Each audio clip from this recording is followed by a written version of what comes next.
Okay, I'm back again. Like I said in my previous video, the things you need to know about a good paint and a bad paint. So, first of all, my name is Benjamin Okechukwu. In case this is the first time you're seeing my video, and you can also call me Bencity Interiors and Bencity Paints.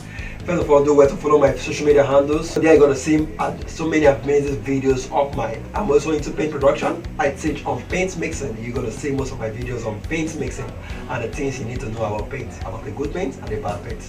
In case you're an intended painter or you are a house owner, you love paint, and again you want to paint your house. After all, of course, many people paint their houses on a different basis. You understand? In case somebody brings a bad paint or you go to the market and purchase a bad paint, how you can identify that this is actually a bad paint. I'm going to be teaching you this on this video. So like I said in my previous video, in case you want to know the solution to the problem of this, paint staining your body, just watch the other video.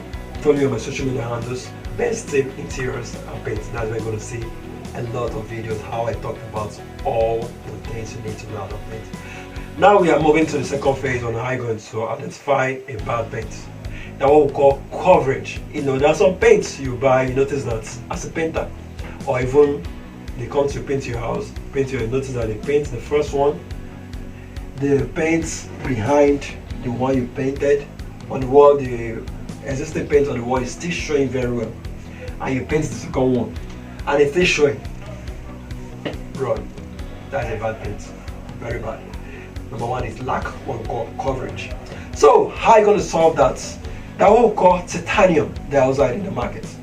So in case you can't return the paint again because we already used part of it, no worries.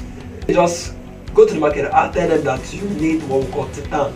Building material market where they sell chemicals, paint chemicals, tell them you need titan, and they're going to give you what you need. You just like half kg or 1 kg thereabouts. Take it, put it in the water, dilute it first, then pour it inside the bucket. Turn it into paint. And I promise you, one hand covered. Like I said, this one, they just one put. So they covered. So that is how you're going to, that's a solution on how to solve the issue of coverage on your paint. So this is the second way on how you identify a bad paint.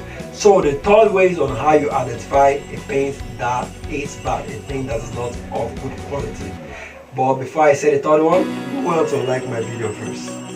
Share it to your friends. I'm sharing this information for free. So the only thing you can use the pay me back is to share this content, like it, follow me on my social media handles, like my page, share this video, share it anywhere you're seeing it from. So the third thing you need to know on how to identify a very good and wonderful paint, a very high quality paint. I'm coming first. Let me say market. You can also buy my paint. Easy paint. See the number you have on your screen. 070-6909-3748. Call me and I'll supply to you anywhere you are.